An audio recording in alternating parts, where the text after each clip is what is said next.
तर नमस्कार माता बंधूंनी, भगिनींनो, मित्रांनो आणि भावांनो. तर दादा गावडे सर्वांना साष्टांग नमस्कार. तर व्हिडिओ शेवटपर्यंत नक्की बघा मित्रांनो. तो व्हिडिओ पे लगे रहो. तर मित्रांनो, मी काल गेलतो एका ठिकाणी गाडी घेऊन भाड्याला आणि घराडे येताना एक 50-55 वर्षाचा माणूस रस्त्यात मला हात केला, गाडीत बसला. मग बोलत-बोलत आमचा विषय निघाला. मग त्यानं त्याचं जरा थोडंसं दुःख सांगितलं. तर तो विषय असा होता, तो म्हटला की त्याची पोरं त्याला म्हणतात, की "बाबा तुम्ही आमच्यासाठी काय केलंय?" बाबाचं ते पोरं तसं बोलल्यावर बाबाला जरा वाईट वाटलं. चेहरा त्याचा मऊच झाला होता आणि त्यानं स्वतःच्या पोरांसाठी म्हणजे काही त्यांच्या इच्छा अपेक्षा पूर्ण केल्या नाही, ह्याचं त्याला दुःखसुद्धा होतं. तर त्या मुलांना मला सांगायचं आहे, की जी बोलतात बाबाला, की "बाबा तुम्ही आमच्यासाठी काय केलं तर मी काय म्हणतो, भले तुमच्या बाबानं तुमच्यासाठी काही केलं नाही, राहू दे.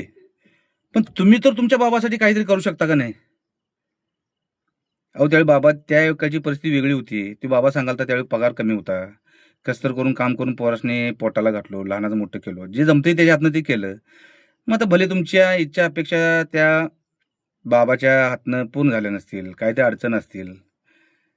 मग ते बाबानं काय केलं नाही म्हणून त्याला बोलून दाखवण्यापेक्षा आणि भले तुमचं पण मान्य आहे, की बाबाकडून तुमच्या अपेक्षा आहेत, इच्छा आहेत, की बाबानं आमच्यासाठी हे केलं असतं तर आम्ही असं केलो असतो.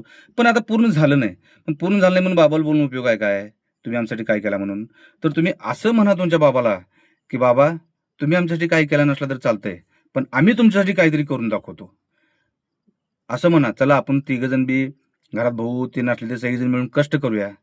सगळेजण पैसे कमवूया, जागा घेऊया, घर बांधूया आणि जीवन आनंदी जगूया. बाबानं काय केलं नाही म्हणून त्याला बोलून दाखवण्यापेक्षा तुम्ही बाबासाठी काय करू शकता, हे करून दाखवा.